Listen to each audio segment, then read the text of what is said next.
Justin, Peyton. Thank you for giving me your time today to speak about this very fun film, Carved. I had the pleasure to watch it early this morning and enjoyed it very much. It was Good. funny. It was wild. It was. I didn't know what to expect going into it, but I thoroughly enjoyed this. Excellent. good. So Carved obviously blends horror and comedy in a very unique way.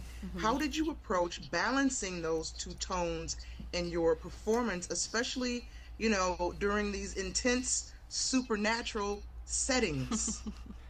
Yeah, I mean, I think that really gets right to the most difficult part of this film, at least from a creative perspective for me, was trying to find that balance, right? And I think a lot of that line walking came, on set. We would do a variety of takes, and sometimes I would do a take and Justin would be like, that's really serious, and we have a killer pumpkin, and it might not cut together with the other stuff that we've done, and then we would go too far the other way, only and then it's like, happened once. yeah, That didn't happen very often. but then you would go the other way, and then it's like, okay, well, that's a little jokey, right? And we want people to buy into this, and so kind of constantly walking that line and figuring out exactly the right balance to strike, because it is difficult, and it is something that we definitely had a lot of conversations about, right? And then also, once we got all the cast together, that was super helpful too, because we have a lot of really funny actors, and so you can just, you guys take care of the comedy and we'll be over here trying to ground it, and then it would reverse. And so kind of constantly collaborating on finding exactly the right tone and the right moments to kind of highlight the different aspects of the whole kind of dynamic feeling of the movie. Yeah, comedy horror is can be very challenging to pull off. The key with this film, we tried to really ground it in performance. So these characters, weren't trying to be funny. They were inherently funny people, and then to try to film it in a way that's very cinematic. So we're handling it with real cinematic flair, but essentially it's a pumpkin, so it's inherently funny. And then the secret to that, to do horror comedy, is to do 80% horror and 20% comedy. I think I don't know where we landed in that. You should have told me that. Yeah, there was moments on set where I'm like, this is really funny. Is it too funny? I'm like, and then trying to figure out where the line is. Yeah. Is a constant thing with a movie like this. Yeah. Well, the jokes they came at the right moments. It wasn't overkill. It wasn't cliched. It wasn't cheesy. And it wasn't expected, so that was good. fun, right? There you go. Yeah. Someone gets it. So on that note, Tell everyone that. right?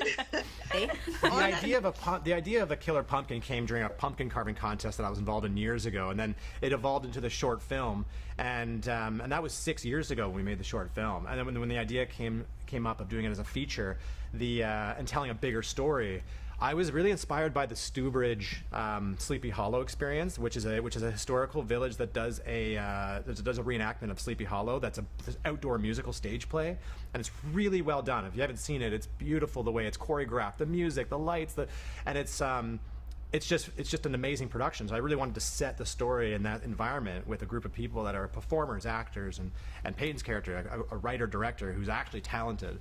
And so the inspiration was, a killer pumpkin is the seed, the spark of the idea, but then setting that in a historical village and setting all of that in the 90s, and then trying to make a film that relies on 90s techniques to give it a timeless feel was sort of like the three-prong approach to the inspiration. And so, of course, Halloween is a big major part of the film's atmosphere. Peyton, did you draw from any personal experiences or traditions to get into the Halloween spirit while filming? Honestly, we shot at the Shaker Village in Kentucky, which was this, it belonged to the Shakers, and now it's like this working farm. But honestly, being there and mostly being awake during the middle of the night, kind of in and of itself had a creepy Halloween-y feel to it, for sure.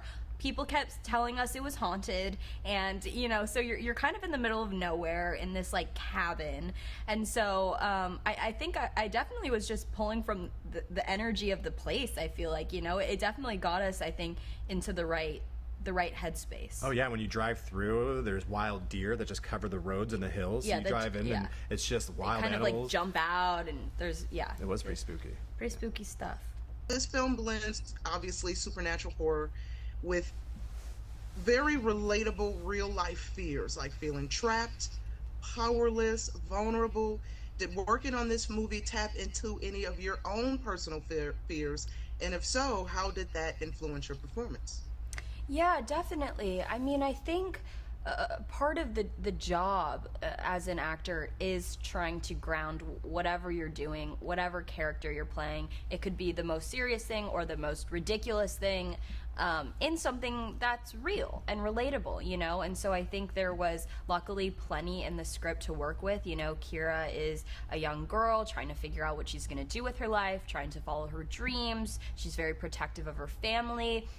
She's fallen in love and gotten her heart broken, which are all things that I've gone through, I've felt. I know a lot of other people have as well. And so I think trying to make sure those very real, relatable feelings were kind of present throughout this ridiculous, funny, crazy concept what was something I was definitely thinking about and trying to do right by. So hopefully, you know, people recognize that in it. Right?